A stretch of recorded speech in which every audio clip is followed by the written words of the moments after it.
Hello again. I'm Rod Saunders from Jew and Greek. Welcome to the fourth video in my series of rebuttals to Hank Hanegraaff's book, Christianity in Crisis. In the section called Little Gods or Little Frauds, Hanegraaff takes numerous quotes from various prominent Word of Faith ministers and Benny Hinn, who is not Word of Faith, as I've pointed out many times, to prove that the anthropology of the Word of Faith is heretical. Most of these quotes, as unfortunate as they are, were taken from 20 or 30 years ago. You'd be hard-pressed to find similar quotes from the 21st century. I won't defend anybody who says that Christians are little gods. It's a stupid thing to say, even if you don't mean it the way that Word of Faith critics think you mean it. What I will say, though, is that Kenneth Hagin never taught this. During my 2 years at his school, Rhema Bible Training Center, I never heard the little gods doctrine being taught.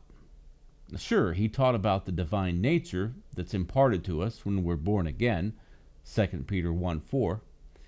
He talked about the authority that believers have in the name of Jesus and the rights and privileges we have as children of God, but he never phrased it the way that some Word of Faith teachers have. Hanegraaff then seeks to contrast the so-called deification of man taught in the Word of Faith with the Eastern Orthodox doctrine of theosis, the belief that man can achieve union with God through purification and illumination.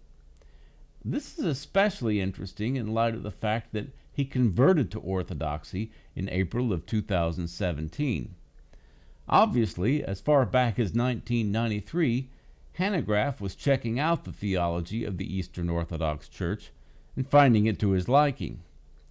He does tend to play down theosis a bit, however, by characterizing it as sonship through adoption, the indwelling of the Spirit, and communion with God that leads to glorification.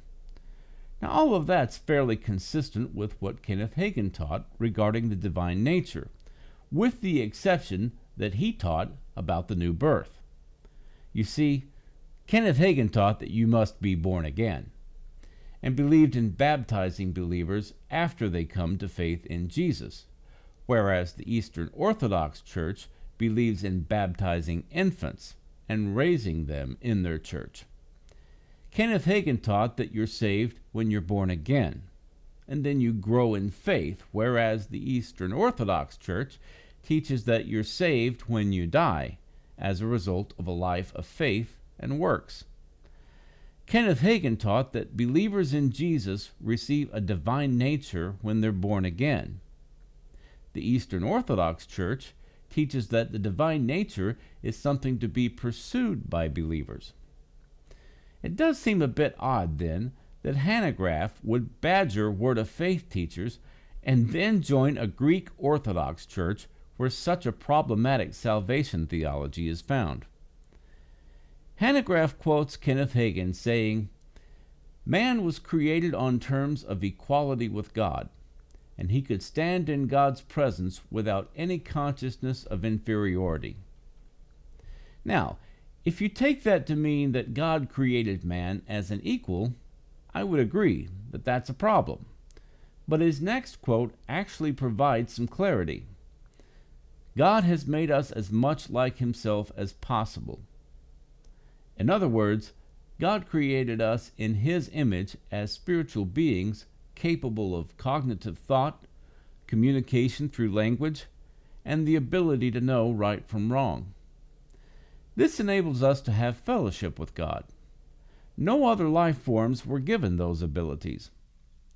This doesn't mean, though, that we possess the attributes of God like eternality, omnipotence, omniscience, omnipresence, and so on.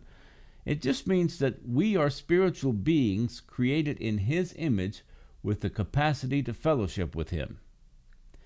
When Kenneth Hagin said standing in God's presence without any sense of inferiority, it was just a reference to Adam and Eve fellowshipping with God prior to the fall. They didn't run and hide out of fear like they did after they disobeyed.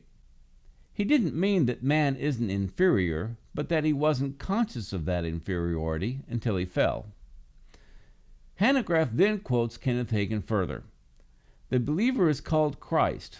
That's who we are. We're Christ. Now, this was a reference to 2 Corinthians 6, verses 14 through 16. Do not be unequally yoked together with unbelievers. For what partnership has righteousness with lawlessness? Or what fellowship has light with darkness? What accord has Christ with Belial? Or what portion does a believer share with an unbeliever? What agreement has the temple of God with idols? In this passage, the Apostle Paul refers figuratively to the believer as righteousness, light, Christ, and the temple of God. Paul wasn't saying that we're literally Christ any more than we're literally righteousness, light, or the temple of God, and neither was Kenneth Hagin.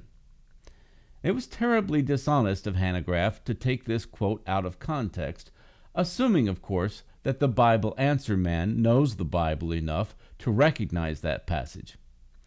Again, this is no more Christian apologetics than the National Enquirer is news. It's trash. But if you think that's bad, just wait. It gets worse. In the next section, he accuses Word of Faith teachers of teaching reincarnation. I kid you not. Thanks for watching.